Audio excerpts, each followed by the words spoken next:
जय श्री राम। मानस से मानस तक अर्थात प्रेम, निष्ठा, त्याग, समर्पण, कर्तव्य और परमात्मा के नाम से युक्त मानव मूल्यों को सिंचित करती हुई इस ज्ञान यात्रा में आप सभी मानस प्रेमियों का हार्दिक अभिनंदन करता हूं। प्रिय श्रोताओं, आज का प्रसंग है कि भगति हेतु विधि भवन बिहाई, सुमिरत सारद आवत धाई।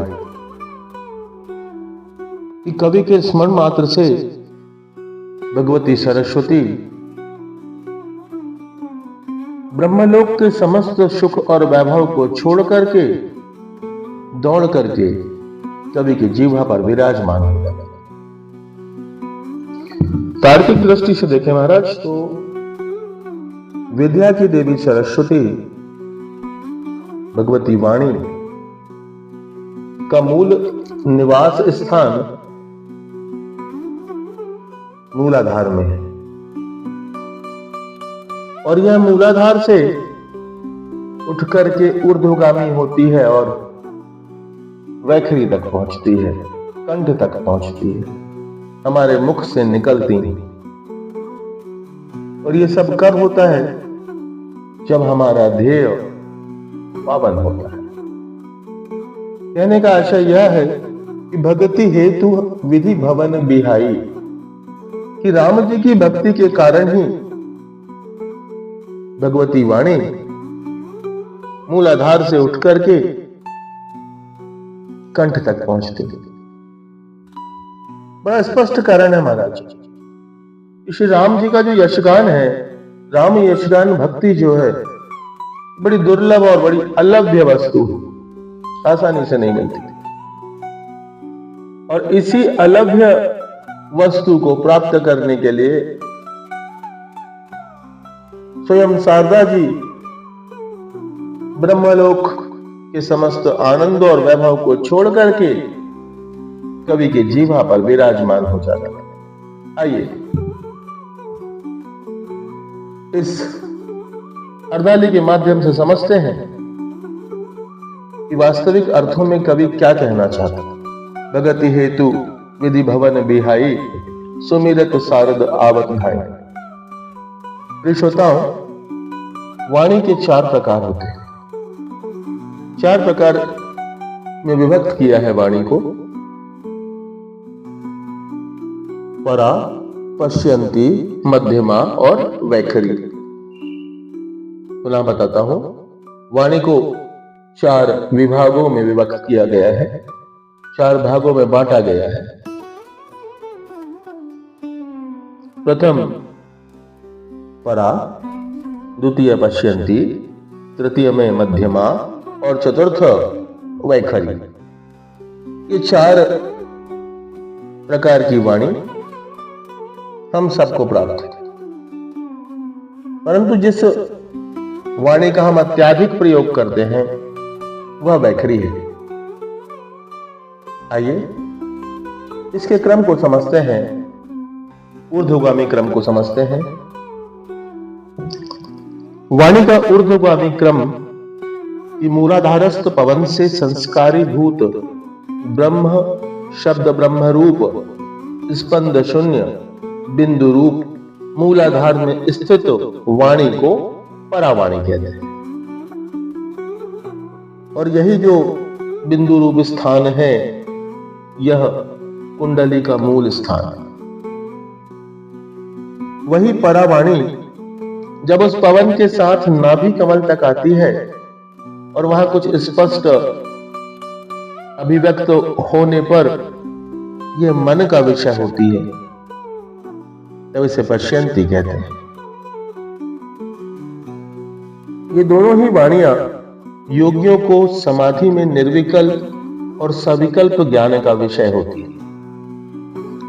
सर्वसाधारण को इसका ज्ञान नहीं होता।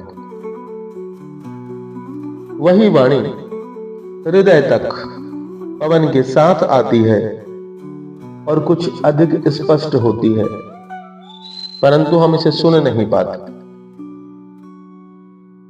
केवल जपादि में बुद्धि के द्वारा जानने योग्य वस्तु कहलाती है, तब इस वाणी को मध्यमा कहते हैं। मध्यमा यह वैखरी की अपेक्षा बड़ी सूक्ष्म होती है। वही जब मुख तक आती है और उस वायु के द्वारा प्रथम मूर्धा से ताड़ित होकर फिर कंठ, तालु, दंत आदि स्थानों में अभिव्यक्त होने पर, कारणों इंद्रियों द्वारा ग्राह्य होने पर वैखरी कही जाती है। वैखरी शास्त्र कहते हैं, परावाड मूल चक्रस्थ पश्यन्ति नाभि संस्थितः हृदयस्थ मध्यमा गेया वैखरी कंठ देश गः। ये ऊर्ध्व क्रम है वाणी का। मूल आधार से उठ करके विशुद्धि चक्र तक अर्थात कंठ तक पहुंच जाती है। किस हेतु? हरि नाम के यशगान हेतु। अब गोस्वामी जी इस अर्धाली के माध्यम से जनसामान्य को क्या संदेश दे रहे हैं, आइए प्रयत्न करते हैं जानने का। बहुत सीधी सी बात है कि जिस राम नाम के यशगान करने के लिए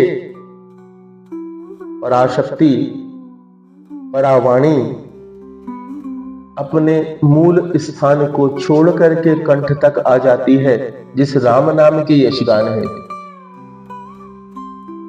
यदि माना उसी राम नाम का यशगान गहरा कर ले तो वह निश्चित रूप से वैखरी से मध्यमा अर्थात मन का विषय मनन करने लगेगा। मध्यमा से पश्यन्ति अर्थात देख पाएगा, और पश्यन्ति के बाद योगियों को भी दुर्लभ स्थान अर्थात मूलाधार में पराशक्ति के दर्शन और अनुभव प्राप्त कर लेगा, सिर्फ और सिर्फ राम नाम संकीर्तन से।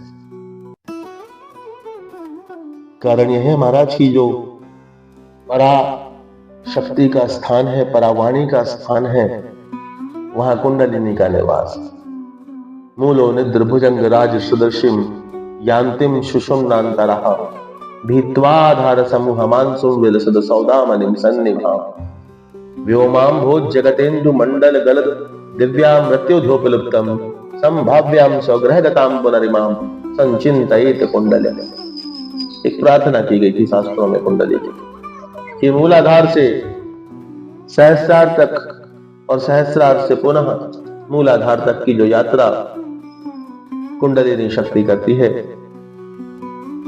तो मानव जीवन, मानव मात्र उच्चतम शिखर तक पहुंच जाता है।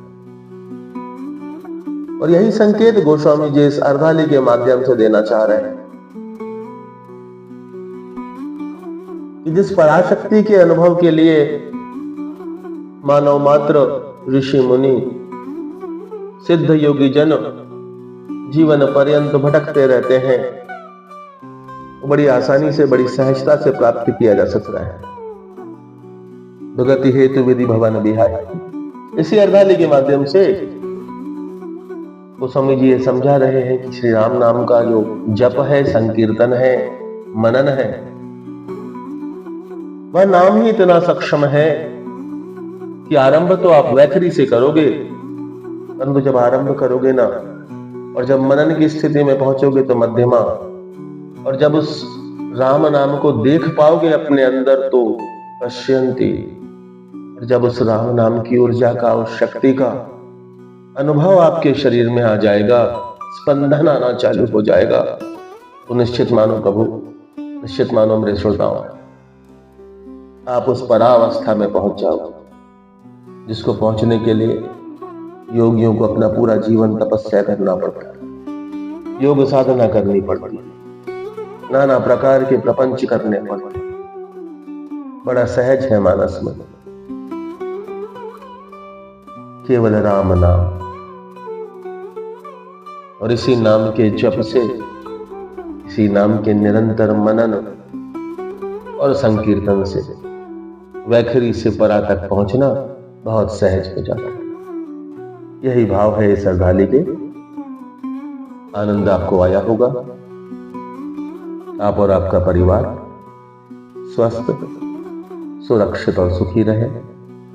श्री सीताराम जी के युगल चरणों की कृपा आप पर बनी रहे। जय श्री राम।